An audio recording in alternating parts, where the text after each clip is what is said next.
¿Qué tal? Muy buenas noches. Bienvenidos una vez más a Rompeviento Televisión por Internet. Está usted en Zona de Impacto. Yo soy Jesús Cervantes y en esta ocasión vamos a hablar de los desplazados. Y para ello tenemos a nuestro invitado Francisco Sandoval, compañero periodista. Regresamos en unos segundos.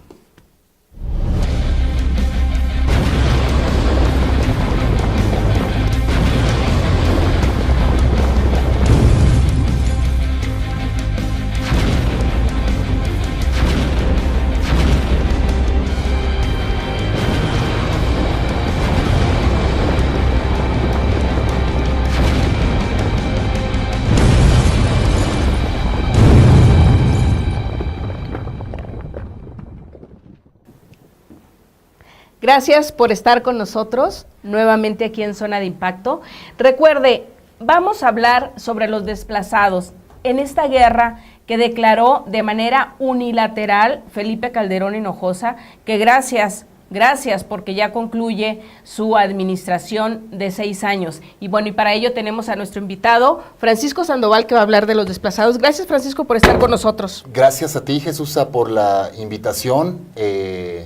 Y pues ya estaremos en los próximos minutos ahí platicando de qué es lo que está ocurriendo con este fenómeno social pues tan apremiante, ¿no?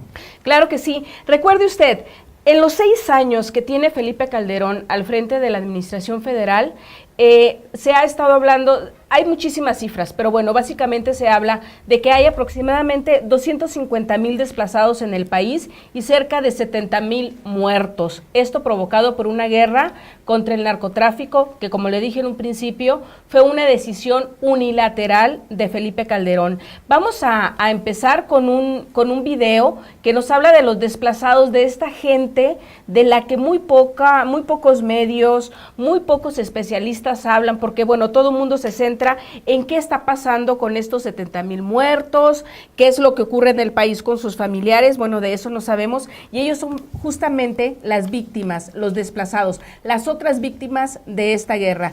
Y mire, no nada más tenemos a los desplazados que han sido gente afectada por militares, gente del narcotráfico, policías, sino también los propios militares, las propias fuerzas públicas, tanto federales como estatales, terminan siendo desplazadas en algunas ocasiones cuando no quieren participar con el narcotráfico. Nosotros en esta ocasión vamos a hablar de toda esta gente que se va. Hay casos emblemáticos como Marisela Reyes, de Ciudad Juárez. La familia Reyes Salazar. Reyes Salazar, claro. La familia de Marisela Escobedo. Marisela Escobedo, ¿recuerda usted aquella mujer, aquella valiente mujer que se puso afuera de la presidencia municipal de Ciudad Juárez o de Chihuahua? De Chihuahua. De Chihuahua, y para demandar al gobernador César Duarte del PRI que esclareciera el asesinato de su hija. Y bueno, también usted habrá visto en alguna ocasión algunas imágenes de aquel juicio oral, inolvidable para muchos quienes tuvimos la posibilidad de verlo tanto en internet como en programas de televisión, donde ella está hablando de quién fue la persona que habría ejecutado y desaparecido a su hija. Bueno, después de eso ella hizo una manifestación, un plantón en las afueras, y resultó que justamente en el plantón fueron y le ejecutaron. Una persona que había estado luchando por la aparición y el esclarecimiento de su hija. La hija de Marisela y la propia Marisela, bueno, son parte de las víctimas de esta guerra. Lo vamos a hablar ahorita con Francisco Sandoval. Él estuvo allá. Cuéntanos qué fue lo que hiciste allá en Chihuahua. Bueno, es una investigación, Jesús, que compartimos con diferentes medios. Yo trabajo en un portal de noticias y en este portal, Animal Político, hicimos un acuerdo, una investigación compartida con Colombia, con Guatemala y El Salvador para hablar sobre el desplazamiento en cada quien en sus regiones por violencia. En el caso mexicano fue los desplazados por el narcotráfico. Es una investigación que abarca la Sierra de Sinaloa, la ciudad de Tijuana, Baja California y Ciudad Juárez, donde bueno, se han dado no solamente estos desplazamientos, sino también gente que ha solicitado asilo político en Estados Unidos porque en México su vida peligraba, Jesús. Miren, Lo importante aquí, y que tenemos que destacarlo muchísimo, en otros países los desplazados tienen que ver con guerras interétnicas, con guerras entre un país y otro país, ¿sí? Pero nunca una guerra provocada por la propia autoridad, por tu propio presidente de la República. En esta ocasión, Felipe Calderón lo que hizo, lo que nos dio de regalo a lo largo de 6 años fue muerte y fueron desplazados, ¿sí? En esta ocasión, usted va a ver este video que realizó Francisco Sandoval para su investigación. Por favor, si lo pueden poner, y lo comentamos regresando.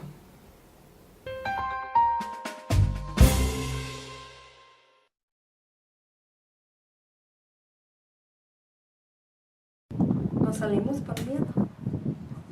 por miedo y al final nos quedamos hasta sin maestro y para traer a los niños a la escuela. Y ya pues aquí estamos, pero como estaba comentándole hace un momento, nos prestaron esta casa, pero ya no la pidieron y no podemos conseguir otra a dónde irnos y pues la verdad que no sabemos qué hacer. Porque nos da miedo regresarnos para atrás. Y pues no sabemos qué hacer. Luz Ester, sus hijos y otras 30 familias de La Joya de los Martínez, en la Sierra de Sinaloa, huyeron de su comunidad cuando se enteraron que en pueblos vecinos células criminales del narcotráfico quemaron casas y asesinaron a gente que se negó a trabajar con ellos en la siembra de amapola y de marihuana. Los hechos ocurrieron entre septiembre del 2011 y febrero del 2012. El gobierno de Sinaloa estima que por lo menos 1,200 familias huyeron de sus pueblos por la violencia en ese lapso, pero también por fenómenos como la sequía y la búsqueda de mejores oportunidades de vida. A casi un año del primer desplazamiento en la Sierra de Sinaloa, los pueblos siguen abandonados y el gobierno mexicano sin reconocer ese fenómeno social que pudiera estar afectando a 2 de cada 1,000 mexicanos.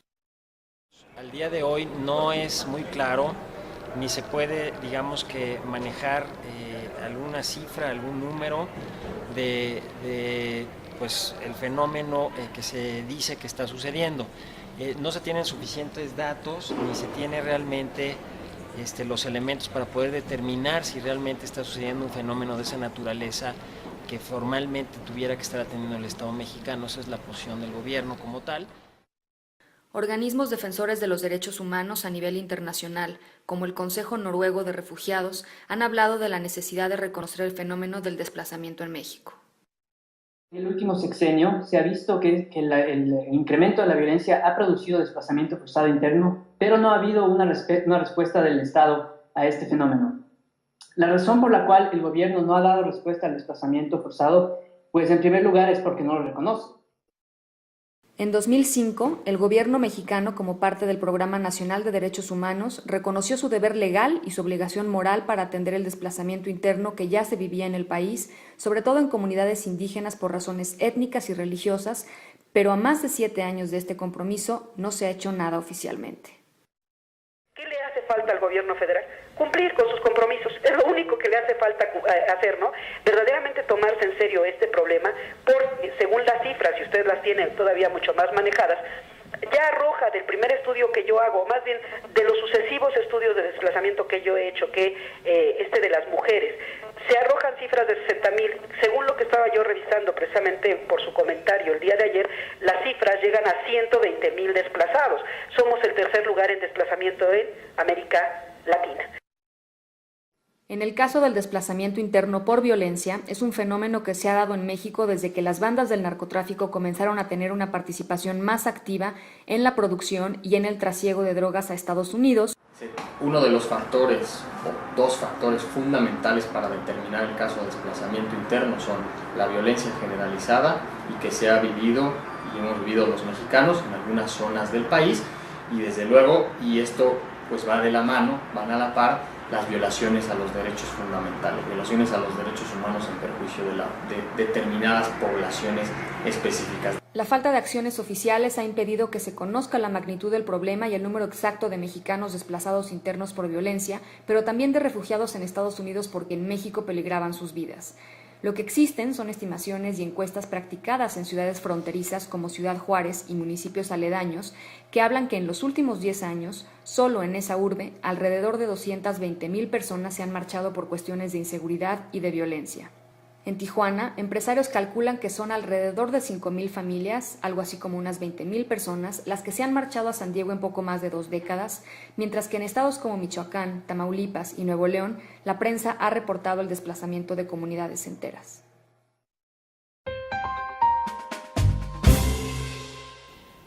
Bueno, como usted pudo ahí apreciar, hay autoridades y gente de organismos ajenos a funcionarios que establecen que no se tiene con precisión cuántas son las víctimas, ¿sí? Se presupone que pudieran llegar hasta 250,000 los desplazados, sin embargo, el gobierno federal no lo reconoce, ¿no? Tengo entendido. Así es, Jesús, ahí en este video platicamos con el subsecretario de Gobernación de Asuntos Jurídicos y Derechos Humanos, y él decía que no hay un reconocimiento oficial de este tema por parte de la autoridad, por parte de la Secretaría de Gobernación que se encarga exclusivamente de estos fenómenos. Hay que recordar que cuando el Consejo Noruego para Refugiados publica un informe en donde da a conocer una cifra que son 250,000 desplazados en el país, la Secretaría de Gobernación en una conferencia de prensa ya a cargo de Alejandro Poiré, pues dice que ellos no reconocen esta cifra porque no conocen la metodología para obtenerla. Claro. Ese fue el argumento principal para no reconocer este fenómeno. Lo que nos dice el subsecretario de Gobernación es que, bueno, no se tienen estudios ni estimaciones sobre lo que está ocurriendo con esta situación, Jesús. Sí, y bueno, ahorita estamos hablando de desplazados provocados por la guerra. Usted pudo ver en el video que le pasamos a Sinaloa, Ciudad Juárez y en Chihuahua, y a Tijuana en Baja California. Sin embargo, hay otros desplazados de los cuales poco se habla, y uno de los encargados o quien ha estado más atento a todo esto es el padre Alejandro Solalinde. Estamos hablando por supuesto de Oaxaca, donde él habla de los desplazados, de la gente que viene de Centroamérica en busca de trabajo y finalmente termina siendo afectado o siendo presa, siendo víctima de grupos de narcotraficantes. Antes nada más eran víctimas de agentes del Instituto Nacional de Migración, curiosamente la autoridad que los tiene que proteger. Y bueno, desde que inició este señor Felipe Calderón con su absurda guerra, ¿sí? Lo único que provocó fue que el narcotráfico también entrara en esta parte de los centroamericanos, tratara de cooptarlos, y aquel que no aceptara, bueno, lo ejecutaba. Ya vieron ustedes lo que ocurrió con San Fernando en el 2010, cuando estaba en el Instituto Nacional de Migración la panista Cecilia, sí, una reconocida y destacada panista que finalmente no le hizo nada el gobierno federal, ¿no? Y ella tendría que haberle dado protección a estas 75 víctimas que fueron ejecutadas en San Fernando, y gran parte de ellos eran centroamericanos, ¿no? Estos también son desplazados y el padre Solalinde los ha venido protegiendo. ¿Y qué fue lo que ocurrió? Que finalmente recibe también amenazas el propio padre, claro, que tuvo que salir y recientemente regresó a Oaxaca para hacer su trabajo en beneficio y protección de los migrantes, ¿no? Así es. Hay un dato ahí interesante. Hoy la Secretaría de Seguridad Pública Federal con otras autoridades federales anuncian la captura de un sicario que le apodan La Ardilla. La Ardilla, claro. Que supuestamente fue el causante de ejecutar a estos 72 migrantes. Jesús. Sí, jefe de plaza de los Zetas, de Coahuila, Chihuahua y otro Durango. Sí, no de sé, toda sí. esta zona Tamaulipas. en donde confluyen estos grupos de narcotráfico denominados los Zetas. Sí, y mire usted, atraparon a este personaje, La Ardilla, que supuestamente él estaría confesando que participó en esa matanza de 75 migrantes en San Fernando. Pero, a ver, ¿y qué pasa con los otros, con las familias de estas personas, sí, que lograron introducirse al país y que lograron estar en albergues como el del Padre Solalinde o lograron finalmente llegar a Tijuana, a Tamaulipas. Bueno, es gente que ha sido desplazada, no es atendida, ¿verdad? Porque el gobierno federal, en lugar de darle protección tanto a los ciudadanos como a los visitantes, lo único que hace es generar muerte, sangre y dolor. Por lo menos lo hemos visto, y bueno, usted ya lo pudo corroborar con este video que nos presentó Francisco Sandoval, que él mismo grabó porque fue a hacer una investigación. Y bueno, en el siguiente segmento vamos a hablar de por qué, a ver, si el gobierno no tiene registradas estas 250,000 porque no tiene una metodología, bueno, es lógico que el organismo encargado de atender a quienes han sido afectados por la guerra, pues no funciona, y estamos hablando, por supuesto, de Províctima. Vamos a hablar en el siguiente segmento, por supuesto es un reportaje que aparece hoy en la revista Proceso, por ahí lo deberemos de tener, es de Marcela Turati, nuestra compañera reportera, un muy buen reportaje que habla de las víctimas de Províctima. Curioso, ¿verdad? Pero lo que pasa es que justamente quienes atienden a estas víctimas son quienes muchas veces participan en la persecución de estas personas. Vamos a regresar dentro de unos minutos y hablar ampliamente junto con Francisco Sandoval de esto. Por favor, no nos minimice y regresamos en unos segundos.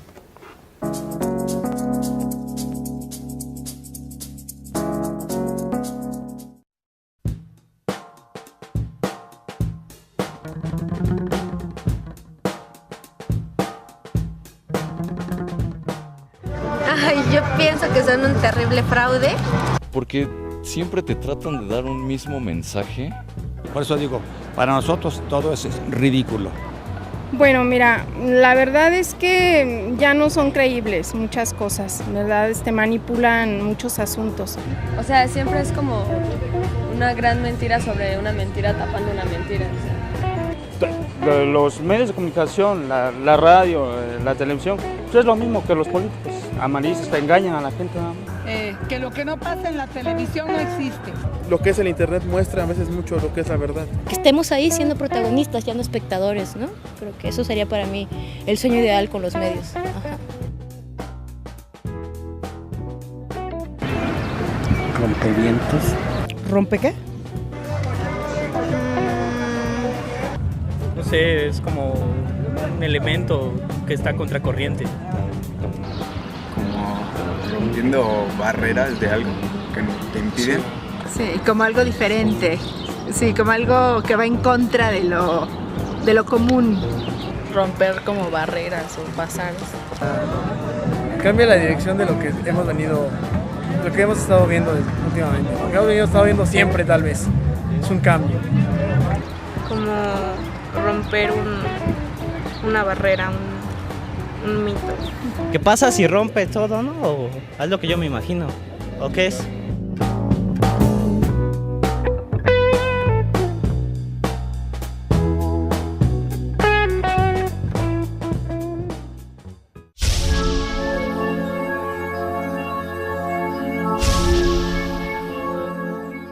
Bien, gracias por continuar con nosotros. Le decía en el segmento pasado que vamos a hablar de Províctima, la Procuraduría Social de Atención a Víctimas del Delito. En este reportaje de Marcela Turati que aparece en la revista Proceso, que está en circulación, nos explica aquí Marcela que las personas que son susceptibles de ser atendida por esta Procuraduría es la gente víctima de secuestros, desapariciones, extorsiones u homicidios, es decir, la gente que el narcotráfico no alcanza a ejecutar.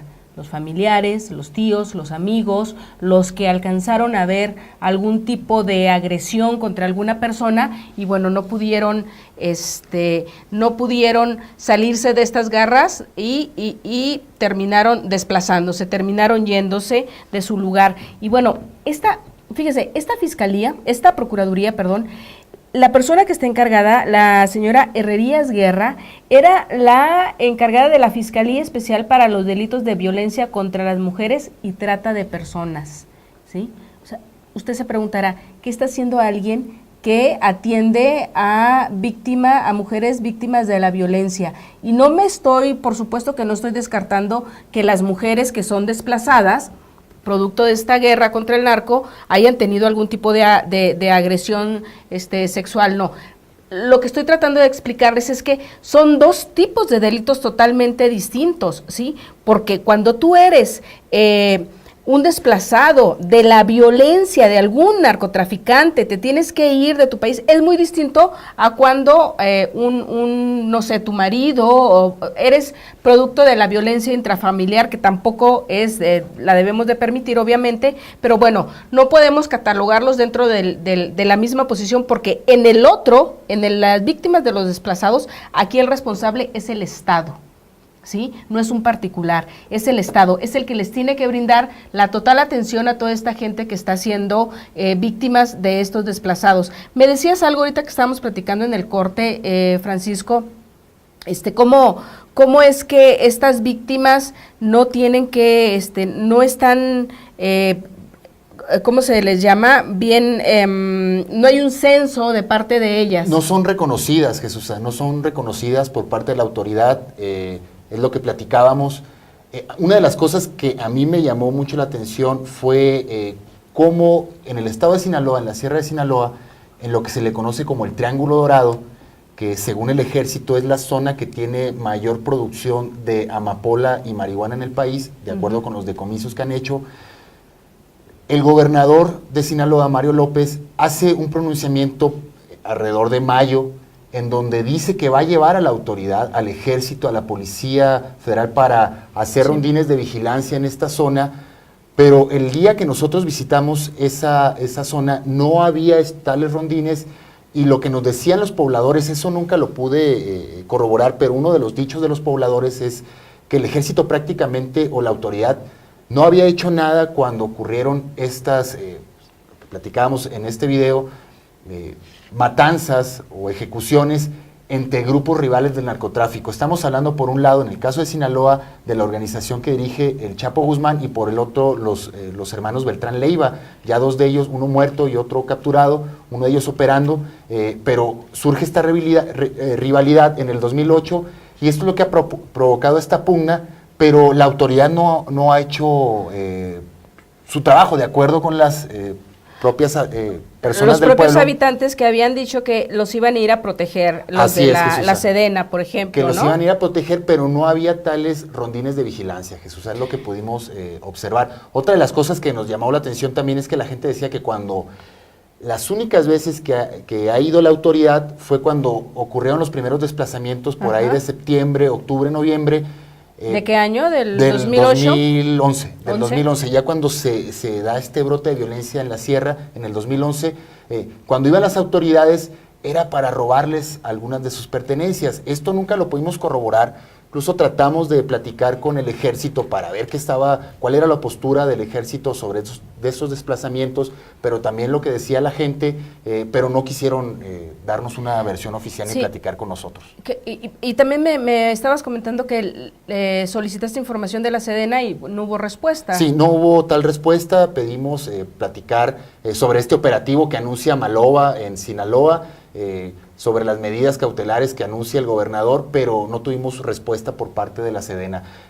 En cambio, entrevistamos al subsecretario de Gobernación, en donde ustedes lo vieron ahí en el video, pues dice que no hay un reconocimiento, que no hay un censo. Lo que llama la atención ya, Jesús, en el caso de los desplazados, que además de que no hay un reconocimiento oficial, lo que ocurre con la situación del número, Jesús.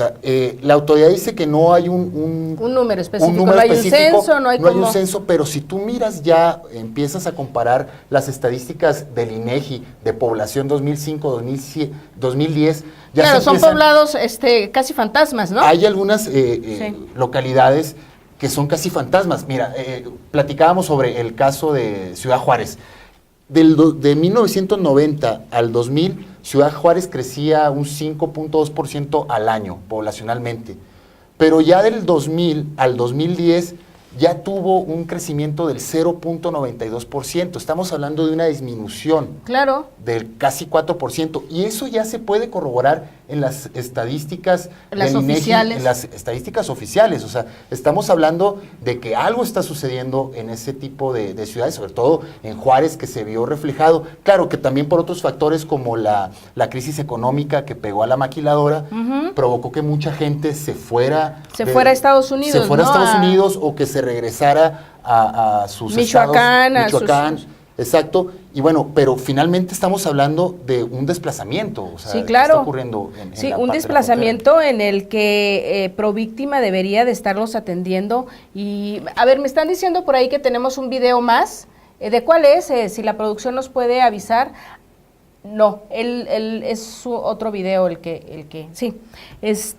Mire, vamos a continuar con Províctima porque lo que sucedió aquí es que justamente las autoridades que están ahí son gente de presidencia, de la Sedena, de la Secretaría de Seguridad Pública.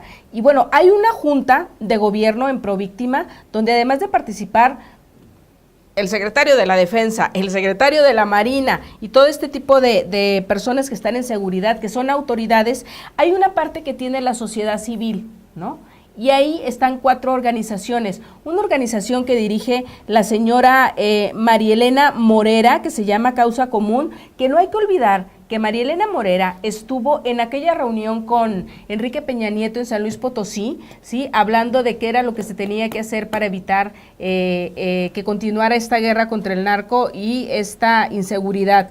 El otro participante es Alejandro Martín. Digo, nadie puede olvidar que su hijo fue secuestrado y asesinado por ahí del 2008, más o menos, 2008-2009, y su organización se llama México SOS. Y también tenemos a la otra organización, Alto a Secuestro, que es nada más y nada menos que de Miranda de Wallace, la que fue candidata al gobierno del Distrito Federal por Acción Nacional, y Patricia Caso, que dirige la agrupación Camino a Casa, ¿sí? Estas 4 organizaciones son la parte civil que está en Províctima, pero es una parte civil que es totalmente afín al gobierno de Acción Nacional. Entonces, no hay una neutralidad y es difícil que ellos puedan llevar un verdadero apoyo jurídico, psicológico y sobre todo de justicia para los desplazados, para los familiares de quienes han sido ejecutados, víctimas de toda esta guerra. Ahora sí me están diciendo que viene un video más. Perdón, el error fue mío. Vamos a verlo en este momento, por favor. También tiene que ver con este asunto de los desplazados. No, se llama Rompiendo el Cerco, ¿verdad? No. Así explicando, tiene que ver con lo que ocurrió la semana pasada, el 2 de octubre, en las inmediaciones del Senado de la República por la cuestión de la reforma laboral, donde se vio que los senadores rompieron este cerco para ingresar a la sede. Claro, aquí, mire, aquí ya estaríamos cambiando abruptamente de tema, sí, de la reforma laboral. Primero vamos a cerrar, por favor, con todo lo que tiene que ver con esto de Províctima y con esta desatención, porque sabe que aquí la gente que entrevistó Marcela Turati nos estaba, lo estamos leyendo, dice, Províctima juega un rol no solo de simulación, sino de clara obstrucción para la búsqueda. En realidad es un maquillaje que está intentando dejarnos Felipe Calderón, de que supuestamente atiende a las víctimas de la guerra que él mismo provocó, y por supuesto que no podemos olvidar cómo nace Províctimas. Províctima nace, ¿sí?, de esta demanda que hizo el poeta Javier Sicilia después de que le ejecutan a su hijo de manera errónea, ¿sí?, pero también es víctima del narcotráfico. Él estaba con unas personas que al parecer sí tenían que ver con, uno de ellos tenía que ver con gente vinculada al narcotráfico. El chico estaba por ahí de manera accidental y bueno, también resultó ejecutado. Y él inicia todo un movimiento que se llama Paz con Justicia y Dignidad. De ahí nace Províctimas y de ahí nace también justamente la creación de una ley para las víctimas, una ley que hasta la fecha, ya unos meses, estamos en octubre, noviembre, le queda un mes y medio al señor Felipe Calderón para firmar el decreto de esta ley que ya fue aprobada tanto por el Senado como por la Cámara de Diputados, ¿verdad, Francisco? Sí, Jesús, hay un dato interesante, es que una de las demandas del grupo de Javier Sicilia es básicamente que este províctima sea ciudadano, que se abra a los ciudadanos y que se integren más organizaciones a este grupo para que ellos puedan establecer qué tipo de terapias necesitan los familiares de las víctimas de algún delito. Y precisamente con estos cambios que están todavía atorados ahí en el Congreso, pues se quita esta figura, ¿no? De que puedan ser netamente ciudadanos. Províctimas, ¿no? Claro, porque es un absurdo que estén participando tanto autoridades como agrupaciones civiles que están sumamente vinculadas con el gobierno federal. Vamos a un corte y en el siguiente sí le vamos a pasar el video que les anunciamos porque vamos a entrar con el análisis de la reforma laboral que se encuentra ya ahorita en el Senado de la República y aquí Francisco tiene algunos comentarios sobre eso. Regresamos en unos segundos.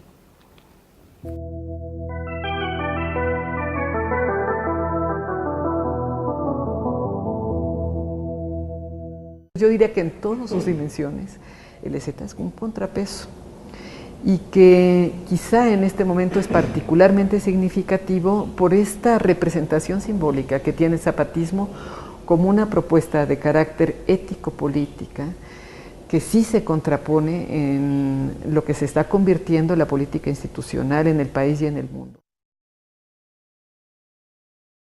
Rompeviento está dirigido a los actores políticos, sociales y civiles de México y del mundo. A los sectores académico y estudiantil. A quienes de manera individual o colectiva se han involucrado en acciones civiles y políticas tendientes a lograr democracia, libertad y justicia para todos. Y a quienes hasta hoy no han participado activamente en la transformación que nuestro país necesita. También nos dirigimos a la clase política nacional, a pesar de ser los responsables de la destrucción del país y precisamente por eso.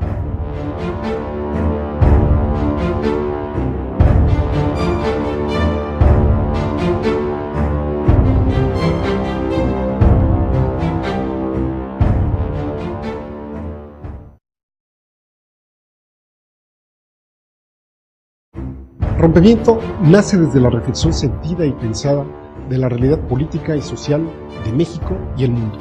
Nace porque quienes integramos este proyecto vemos cómo la descomposición de la clase política en todos los niveles de gobierno y su complicidad con los poderes fácticos que dominan al país han desgarrado el tejido social de poblaciones enteras.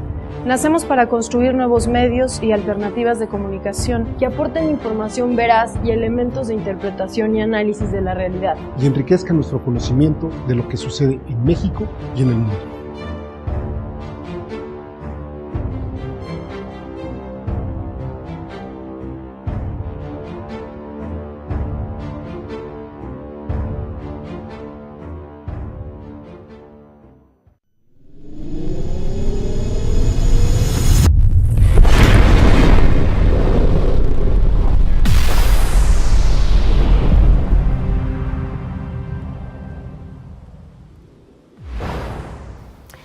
Gracias, continuamos aquí en Zona de Impacto. Yo soy Jesús Cervantes y tenemos aquí de invitado a Francisco Sandoval, que nos va a hablar de un pequeño video del cual él pudo obtenerlo porque sabe que hay una reforma que se llama la laboral, ¿sí?, que va a modificar nuestra Ley Federal del Trabajo. Son cerca de 300 artículos que se modifican. La ley tiene poquito más de 1000 artículos y bueno, y tiene que ver con la afectación, ya sabe usted, ya hemos platicado en otros segmentos, en otros programas, que tiene que ver con el pago por horas, los nuevos tipos de contrato y sobre todo el reconocimiento de esta nueva contratación que se llama outsourcing o subcontratación.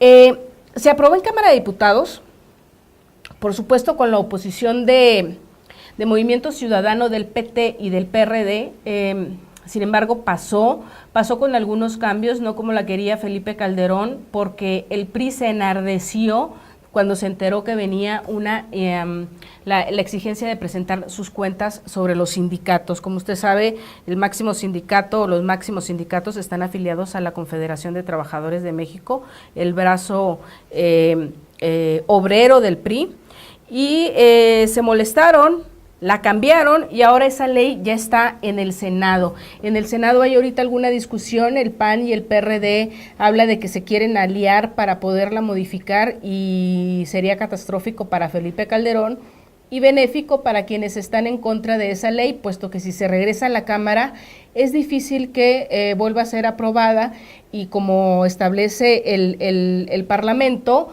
cuando ya se regresa nuevamente a la Cámara de Origen y si no es aprobada, se queda en la congeladora durante un año. Esto dice el proceso parlamentario.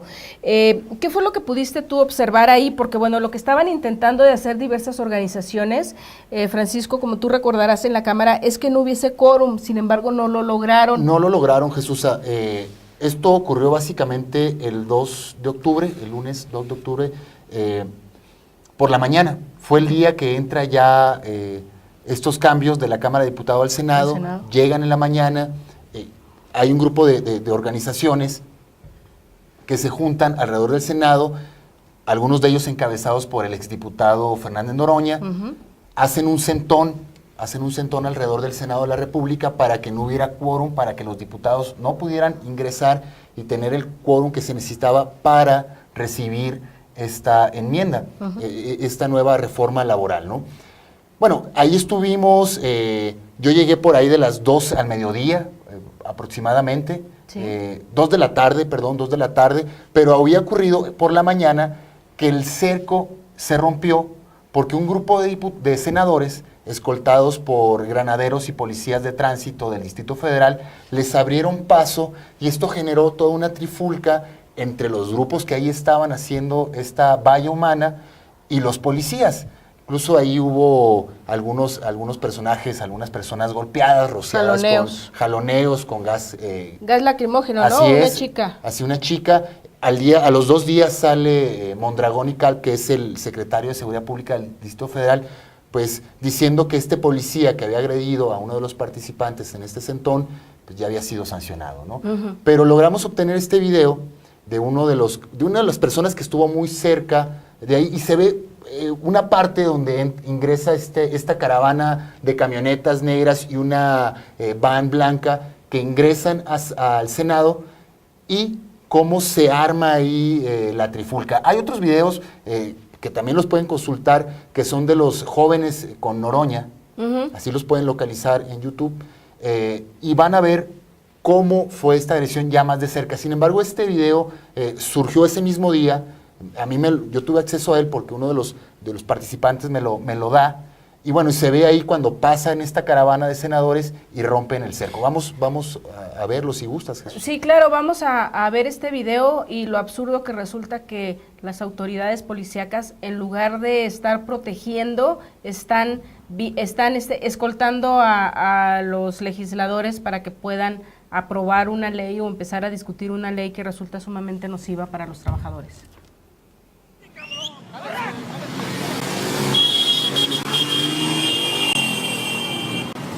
¡Pinches mierda!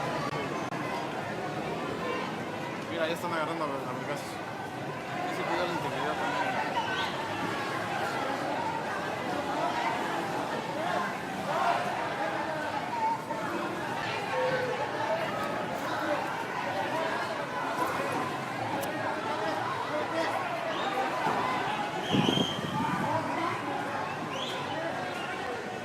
Oye, esos güeyes.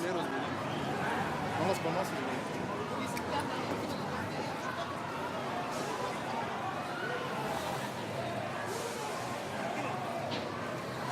No mames, ¿por qué hicieron eso, cabrón?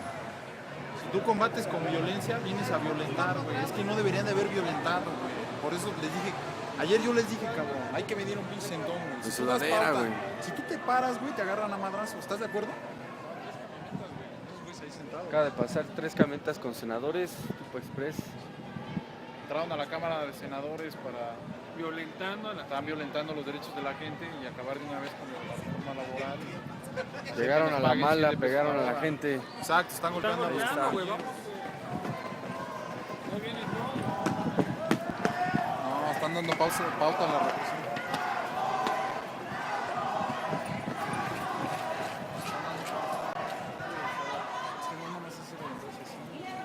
A los putazos nadie se abre, ¿no?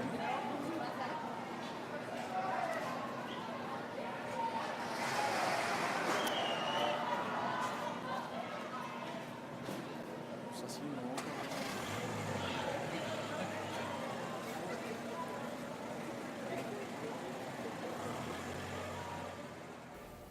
Justamente después de este ingreso de los senadores, ahí escoltados, me decías, Francisco, que es cuando ya pudo haber el quórum. Ya hubo quórum al interior del Senado, se levantó la sesión e iniciaron ahí las discusiones y hubo posicionamientos sobre la reforma laboral.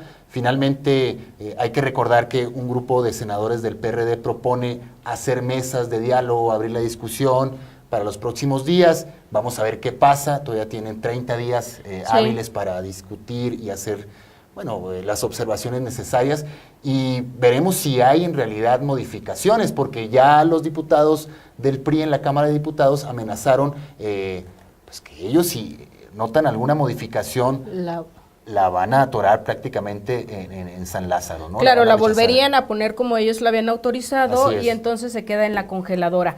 Pero mire, esta parte de los senadores que logran ingresar con la custodia de la Secretaría de Seguridad Pública del Distrito Federal, es muy importante porque entonces el señor Ernesto Cordero, el panista, y que es ahorita el presidente de la mesa directiva del Senado, puede declarar el quórum, ¿no?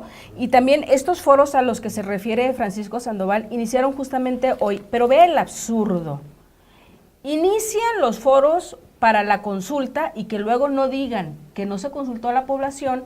Y el primer foro es con el Consejo Coordinador Empresarial. ¿Qué le parece? Con el patrón, con quien demandó estos cambios a la Ley Federal del Trabajo, ¿no? Inician el día de hoy. Inician el día de hoy, van a estar aproximadamente una semana discutiendo, van a recibir a diferentes grupos y vamos a ver qué pasa, Jesús, porque, bueno, ahí hay ya algunos comentarios que se han filtrado en la prensa nacional en donde se señala que pues básicamente pudiera ser una simulación por parte del PAN, que ya está todo negociado, que ellos no van a hacer modificaciones a lo que ya mandó la Cámara de Diputados y pues, vamos a ver qué ocurre finalmente, Jesús. Sí, porque tenemos varias versiones encontradas. Dentro de estos foros, como le decía, además de estar el Consejo Coordinador Empresarial, el día martes, mañana, va a estar la Secretaria de Trabajo y Previsión Social, la van a recibir los senadores. Entonces es el absurdo, ¿no? Quienes promueven, que es el gobierno y los empresarios, son a quienes primero reciben. Después van a tener los terceros en estar en ese foro, van a ser diversos sindicatos, y esto ha sido justamente a petición de los sindicatos del PRI, que no quieren, ¿sí?, que el PAN se alíe, como lo ha anunciado con el PRD, para establecer la transparencia de los contratos colectivos de trabajo, es decir, que sean públicos y que el trabajador sepa lo que está firmando, y la fiscalización de los propios sindicatos. Antes de pasar al siguiente segmento, también quiero comentarles que justamente en Ciudad Juárez va a haber un foro que se va a realizar viernes, sábado y domingo para hablar de la productividad y la ley laboral, pero mire quién lo está organizando, la CTM, el STIR, que está afiliada a la CTM, y el gobernador de Chihuahua, este mismo gobernador que estábamos hablando, que el señor se llama César Duarte y que no pudo proteger a Maricela Escobedo cuando la ejecutaron afuera justamente de la presidencia municipal. Bueno, ellos lo organizan y no invitaron absolutamente a ninguno de los abogados democráticos, a los abogados que han estado defendiendo, ¿sí?, el derecho de los trabajadores para que no sea vulnerado, para que no sea pisoteado con estos nuevos cambios. Sí, no, y además en Ciudad Juárez hay muchas organizaciones que trabajan a favor de los derechos de los trabajadores, pudieran ser invitados, sin embargo los dejan fuera, ¿no? Los excluyen. Mesas. Me están avisando que ya nos vamos al corte, ¿verdad? Bueno, por favor no nos minimice, vamos a concluir el siguiente segmento y por favor siga aquí con nosotros en Zona de Impacto.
Sabemos que están allá afuera. Podemos sentirlos. Sabemos que allá arriba tienen miedo a que la gente se informe. Temen al cambio. No conocemos el futuro. No hemos venido a decirles cómo acabará esto. Hemos venido a decirles cómo va a comenzar. Cuando termine esta señal, podremos ver lo que allá arriba han callado. Les mostraremos un medio sin nexos con los poderes fácticos. Un medio de comunicación crítico e independiente. ¿A dónde vamos? Es una elección que podemos construir juntos.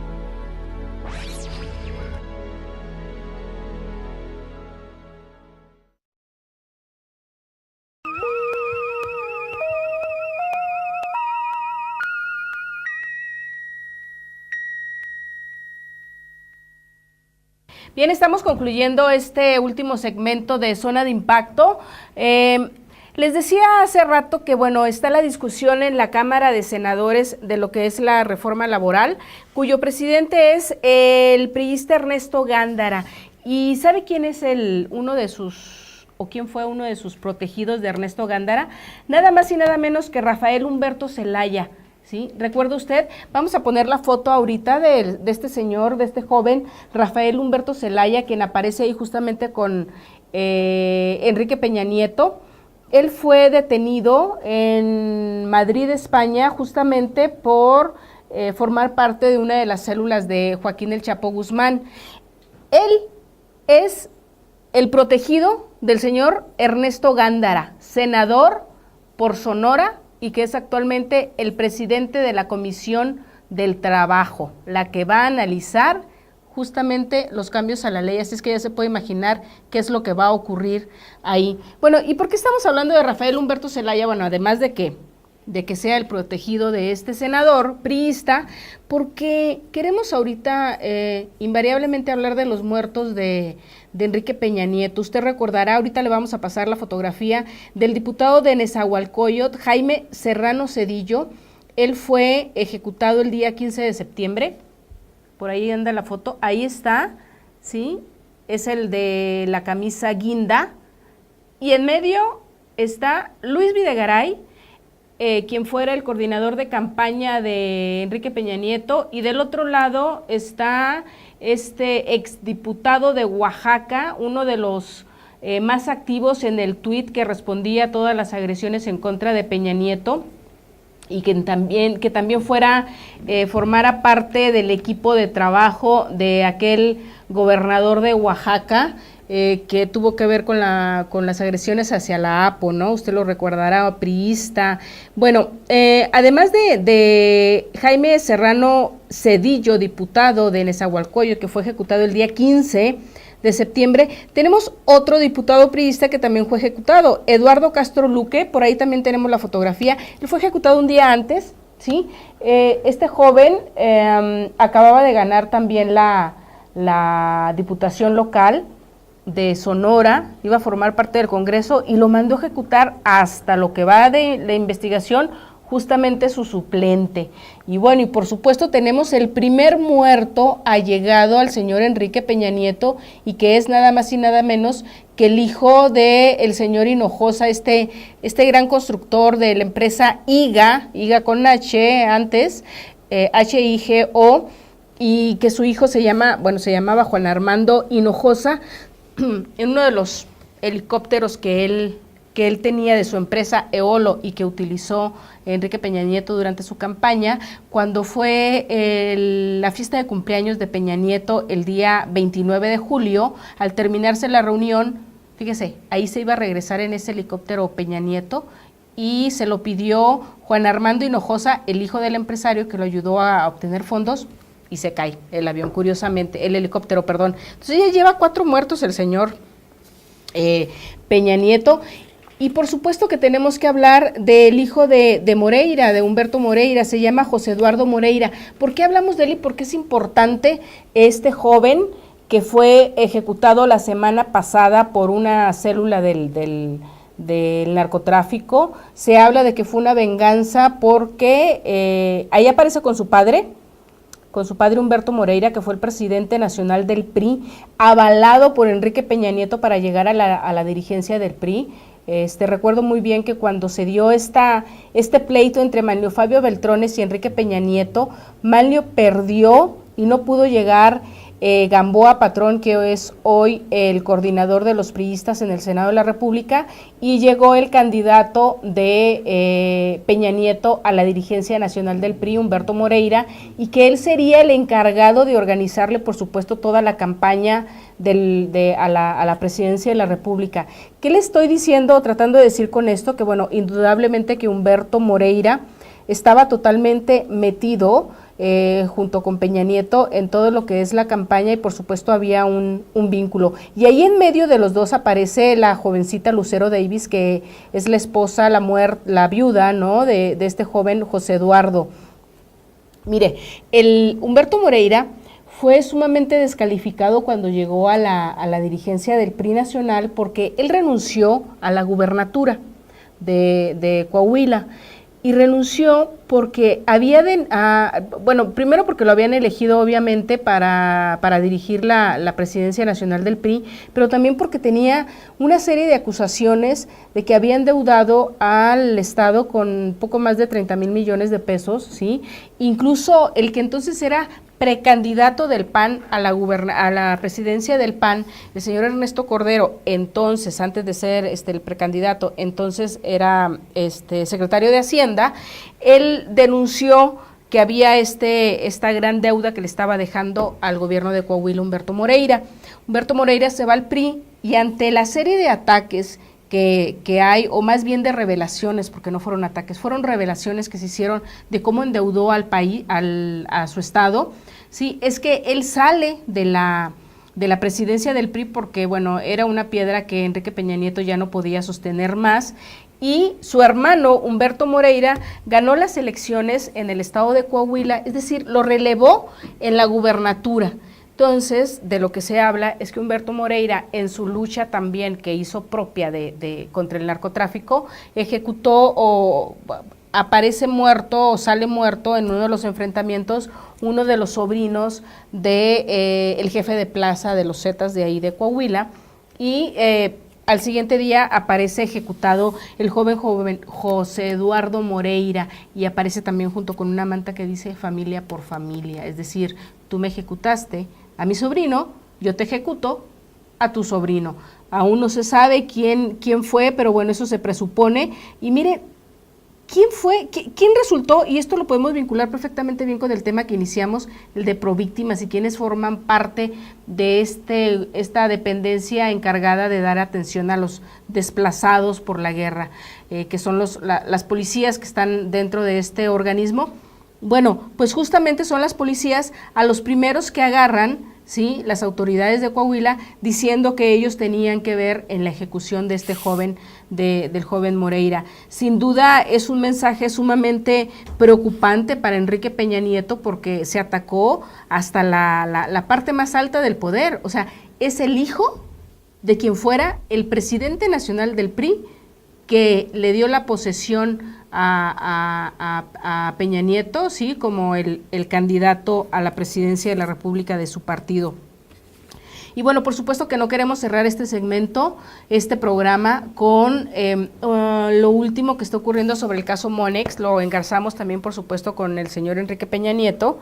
Me están diciendo que tenemos aquí los twitters, que por favor sí hay que pasarlos, porque no hay que dejar de ver. Son los tweets donde esta joven Lucero Davis, la esposa del joven asesinado, culpa al gobernador, al señor Rubén Moreira, ¿sí? Y le dice: no sabes gobernar, esto es culpa tuya, maldito. Bueno, lo culpa de la ejecución de su esposo, le pide justicia, y además hay otros tweets que sacó anteriormente ella, donde decía que el señor Rubén Moreira era un excelente gobernador y que estaba cumpliendo con todas sus promesas. Entonces, lo único que nos puede reflejar esto, que cuando forman parte del poder, son beneficiarios del poder, todo está bien y no se cuestiona quién está arriba. Sin embargo, cuando ya están afectados, como lo dijo el propio Humberto Moreira que él ya está viviendo en carne propia lo que es esta guerra de Felipe Calderón.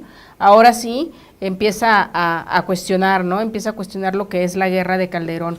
Es un absurdo que mientras pueden tener el poder y pueden tener esta facultad para poder incidir y parar este tipo de atropellos, no lo hacen, sino únicamente hasta que lo viven en carne propia y pasan a ser una más de las víctimas y de estas listas con las que empezamos. Porque él finalmente es uno de las gentes que tendría que atender pro víctima, ¿no? Porque le ejecutaron a su hijo y a él le tendrían que dar ayuda psicológica para poder sobrellevar esta ejecución que sin duda todo mundo está en contra de ello, pero no nada más por tratarse del señor Humberto Moreira, sino cualquier ciudadano que sea afectado por una guerra, bueno, pues debe de ser reprobable este hecho.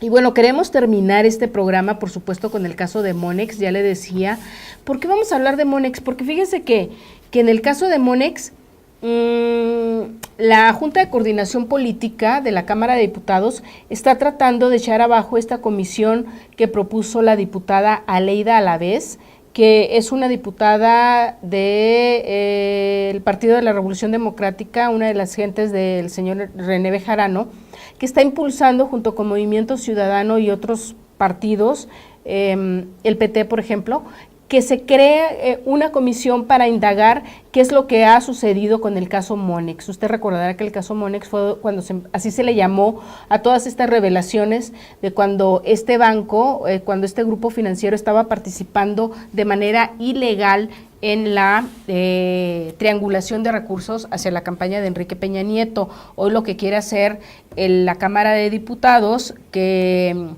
donde participa el señor Manlio Fabio Beltrones, porque es el coordinador de la fracción del PRI, lo que quiere hacer es que esto quede sepultado. Por supuesto, está atendiendo supongo yo, a intereses de Enrique Peña Nieto, y bueno, y quieren acabar con ello, pero por favor no olvide usted que en todo este caso de Monex está lo que tiene que ver con EFRA, Inicio y otras 20 empresas más que estaban a nombre del señor José Luis Lozada Neira y que era quien ayudaba a que se triangularan todos estos recursos.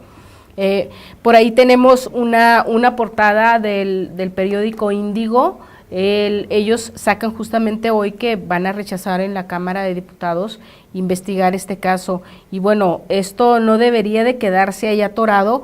Están poniendo como argumento de que no puede indagar a particulares. Sin embargo, no hay que olvidar que durante 2 legislaturas la Cámara de Diputados investigó a propuesta del PRI, justamente, investigó a los hijos de Marta Sagún por supuesto enriquecimiento ilícito. ¿Sí? Usted se preguntará, bueno, estos son particulares que tienen que ver, ¿por qué no? Dijeron los priistas que no se podían indagar a particulares. ¿Sí? Mire, ahí está el periódico Índigo, quien trae este día en su portada cómo se va a rechazar investigar, justamente porque es un asunto entre particulares, pero no dijeron nada de eso cuando se estaba investigando a los hijos de Marta Sagún. Por supuesto, era un arma que tenía el priismo para atacar a Acción Nacional, que eso no quita, pero por supuesto que no quita para nada que se hayan enriquecido los hijos de Marta Sagún, ¿verdad? Pero mire, no miden con el mismo rasero, ¿no? Las cosas. Cuando se trata de afectar al vecino, ¿sí? Pasa todo en la Cámara de Diputados. Y cuando se trata de una afectación hacia ellos, hacia los priistas, generalmente ponen estas trabas. Y esto es, al parecer, es lo que va a suceder con el caso Monex, que si la Cámara no lo quiere investigar, para eso hay reporteros que lo pueden hacer. Bueno, esto fue todo en Zona de Impacto. Espero que les haya parecido de su interés este programa y nos vemos el próximo lunes. Vamos a ver qué pasa con la reforma laboral. Gracias.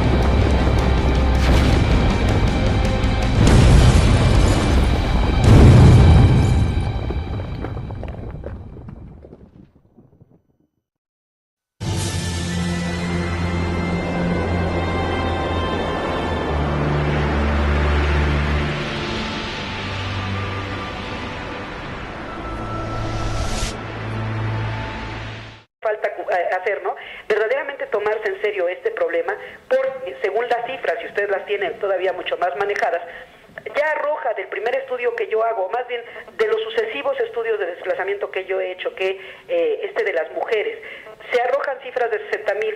Según lo que estaba yo revisando precisamente por su comentario el día de ayer, las cifras llegan a 120,000 desplazados. Somos el tercer lugar en desplazamiento en América Latina. En el caso del desplazamiento interno por violencia, es un fenómeno que se ha dado en México desde que las bandas del narcotráfico comenzaron a tener una participación más activa en la producción y en el trasiego de drogas a Estados Unidos.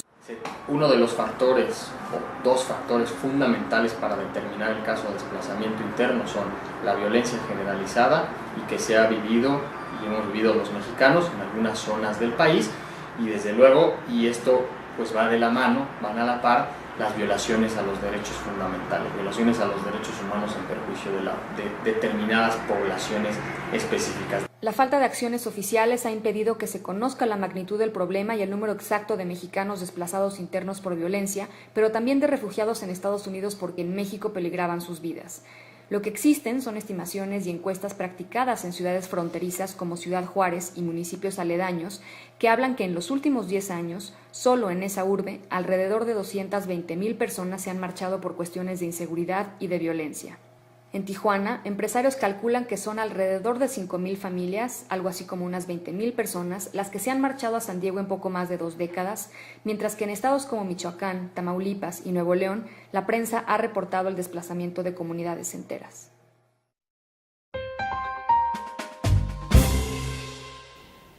Bueno, como usted pudo ahí apreciar, hay autoridades y gente de organismos ajenos a funcionarios que establecen que no se tiene con precisión cuántas son las víctimas, ¿sí? No sabemos qué hacer. Luz Ester, sus hijos y otras 30 familias de La Joya de los Martínez, en la Sierra de Sinaloa, huyeron de su comunidad cuando se enteraron que en pueblos vecinos células criminales del narcotráfico quemaron casas y asesinaron a gente que se negó a trabajar con ellos en la siembra de amapola y de marihuana. Los hechos ocurrieron entre septiembre del 2011 y febrero del 2012. El gobierno de Sinaloa estima que por lo menos 1,200 familias huyeron de sus pueblos por la violencia en ese lapso, pero también por fenómenos como la sequía y la búsqueda de mejores oportunidades de vida.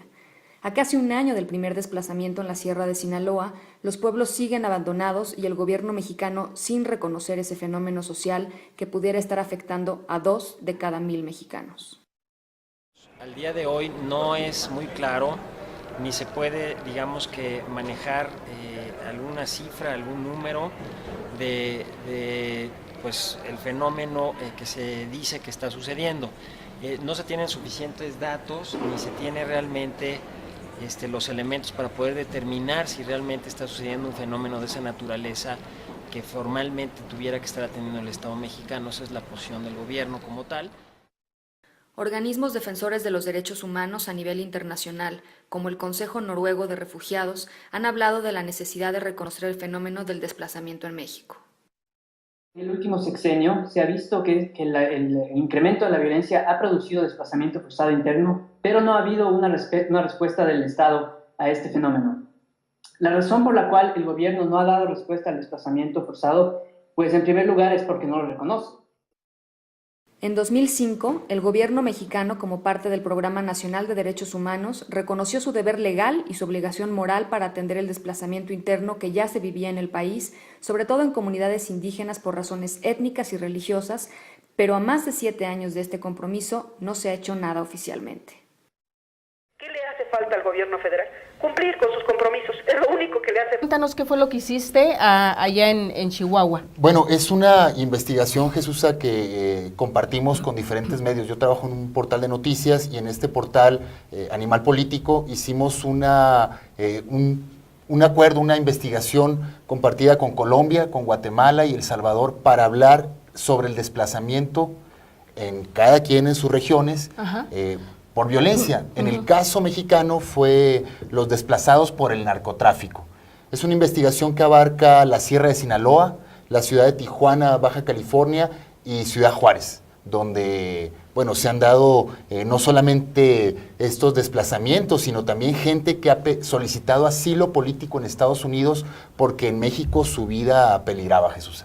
Miren, lo importante aquí, y que tenemos que destacarlo muchísimo, en otros países los desplazados tienen que ver con guerras interétnicas, con guerras entre un país y otro país, ¿sí? Pero nunca una guerra provocada por la propia autoridad, por tu propio presidente de la República. En esta ocasión, Felipe Calderón lo que hizo, lo que nos dio de regalo a lo largo de 6 años fue muerte y fueron desplazados, ¿sí? En esta ocasión, usted va a ver este video que realizó Francisco Sandoval para su investigación. Por favor, si lo pueden poner, y lo comentamos regresando.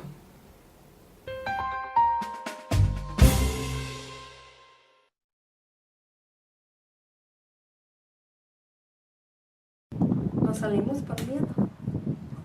por miedo y al final nos quedamos hasta sin maestro y para traer a los niños a la escuela. Y pues aquí estamos, pero como estaba comentándole hace un momento, nos prestaron esta casa, pero ya no la pidieron y no podemos conseguir otra a dónde irnos y pues la verdad que no sabemos qué hacer, porque nos da miedo regresarnos para atrás. Pues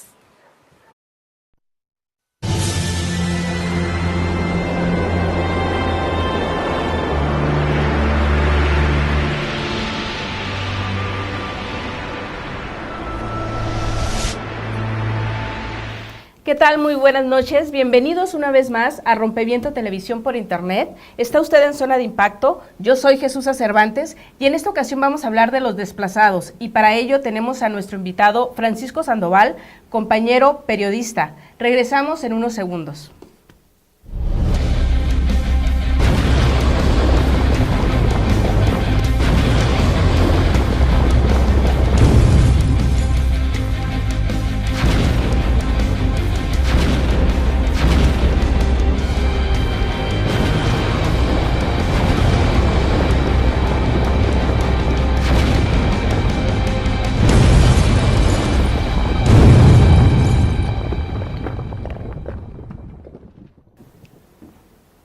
Gracias por estar con nosotros nuevamente aquí en Zona de Impacto. Recuerde, vamos a hablar sobre los desplazados en esta guerra que declaró de manera unilateral Felipe Calderón Hinojosa, que gracias porque ya concluye su administración de 6 años. Y bueno, y para ello tenemos a nuestro invitado, Francisco Sandoval, que va a hablar de los desplazados. Gracias, Francisco, por estar con nosotros. Gracias a ti, Jesús, por la invitación. Y pues ya estaremos en los próximos minutos ahí platicando de qué es lo que está ocurriendo con este fenómeno social pues tan apremiante, ¿no? Claro que sí. Recuerde usted, en los 6 años que tiene Felipe Calderón al frente de la Administración Federal, se ha estado hablando, hay muchísimas cifras, pero bueno, básicamente se habla de que hay aproximadamente 250,000 desplazados en el país y cerca de 70,000 muertos. Esto provocado por una guerra contra el narcotráfico, que como le dije en un principio, fue una decisión unilateral de Felipe Calderón. Vamos a empezar con un video que nos habla de los desplazados, de esta gente de la que muy pocos medios, muy pocos especialistas hablan, porque bueno, todo el mundo se centra en qué está pasando con estos 70,000 muertos, qué es lo que ocurre en el país con sus familiares. Bueno, de eso no sabemos, y ellos son justamente las víctimas, los desplazados, las otras víctimas de esta guerra. Y mire, no nada más tenemos a los desplazados que han sido gente afectada por militares, gente del narcotráfico, policías, sino también los propios militares, las propias fuerzas públicas, tanto federales como estatales, terminan siendo desplazados en algunas ocasiones cuando no quieren participar con el narcotráfico. Nosotros en esta ocasión vamos a hablar de toda esta gente que se va. Hay casos emblemáticos como Marisela Reyes, de Ciudad Juárez. La familia Reyes Salazar. Reyes Salazar, claro. La familia de Marisela Escobedo. Marisela Escobedo, ¿recuerda usted aquella mujer, aquella valiente mujer que se puso afuera de la presidencia municipal de Ciudad Juárez o de Chihuahua? De Chihuahua. De Chihuahua, y para demandar al gobernador César Duarte del PRI que esclareciera el asesinato de su hija. Y bueno, también usted habrá visto en alguna ocasión algunas imágenes de aquel juicio oral, inolvidable para muchos quienes tuvimos la posibilidad de verlo tanto en internet como en programas de televisión, donde ella está hablando de quién fue la persona que habría ejecutado y desaparecido a su hija. Bueno, después de eso ella hizo una manifestación, un plantón en las afueras, y resultó que justamente en el plantón fueron y le ejecutaron. Una persona que había estado luchando por la aparición y el esclarecimiento de su hija. La hija de Marisela y la propia Marisela, bueno, son parte de las víctimas de esta guerra. Lo vamos a hablar ahorita con Francisco Sandoval. Él estuvo allá.